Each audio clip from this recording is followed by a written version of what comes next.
Hey guys, welcome back to the video. There were a lot of questions going on regarding the PlayStation 4 Pro and just how much of performance boost the system would provide for some games. Well, it turns out that not every game will perform better on the PlayStation 4 Pro. So in this video, I'm going to be talking about the pros and cons of the Sony's new PlayStation 4 Pro gaming console. So without further ado, let's get right into it.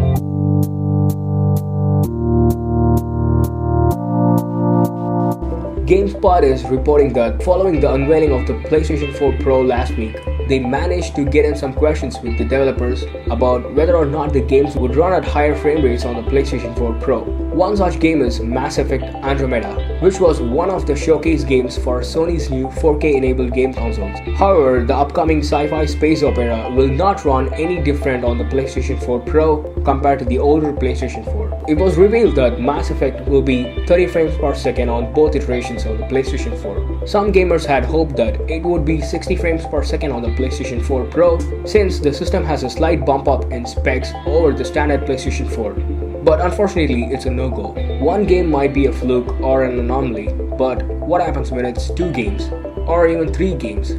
The makers from the Infamous games revealed that Infamous Second Son and Infamous First Light on the PlayStation 4 Pro would not receive any frame rate buffs going from the PlayStation to the PlayStation 4 Pro. Even Naughty Dog tried talking around the issue, but also ended up admitting that the frame rates for Uncharted 4 would also stay the same between the PlayStation 4 and the PlayStation 4 Pro in an interview. So basically, many of the major new games coming out and some of the games that have already come out on this gen won't be getting any graphical boosts from being on the PlayStation 4 Pro. However, Sony is promising 4K gaming on the PlayStation 4 Pro, although there hasn't been any clear indication on if they mean 4K upscaling or the 4K native rendering.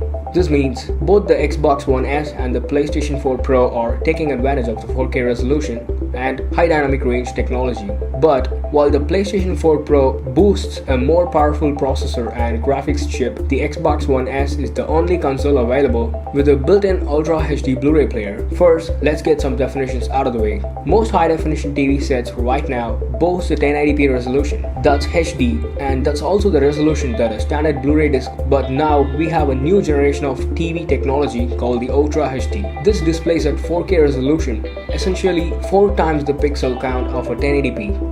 It's much more high fidelity and is mostly noticeable on bigger screens. This means that to truly take advantage of the 4K media, the Xbox One is your best option, since it's the only gaming system that has an Ultra HD Blu-ray player.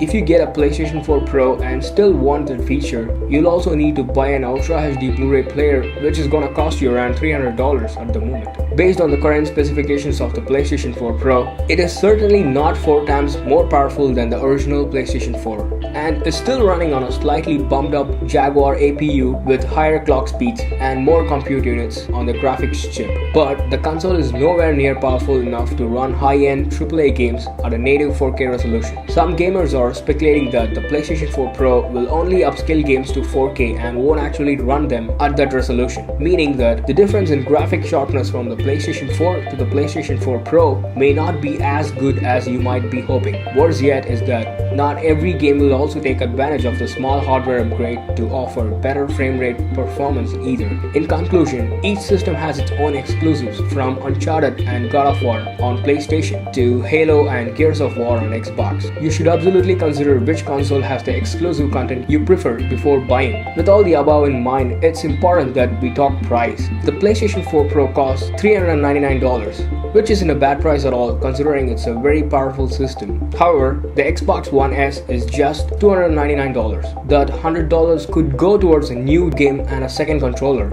On a final note, Microsoft is releasing its own Pro console in 2017, codenamed the Xbox One Scorpio. This is much more powerful than the Xbox One S and spec-wise even more powerful than the PlayStation 4 Pro. We don't know much about it yet, but if you're a patient consumer, waiting until the Scorpio lands might be a smart move. Whether it truly outperforms the PlayStation 4 Pro and what its price tag will remain to be seen. Anyway, that's pretty much it for the video, guys. Hope you enjoyed the video. Feel free to leave a comment down below and let me know which is your favorite console at the moment. Is it the Xbox One S or the PlayStation 4 Pro?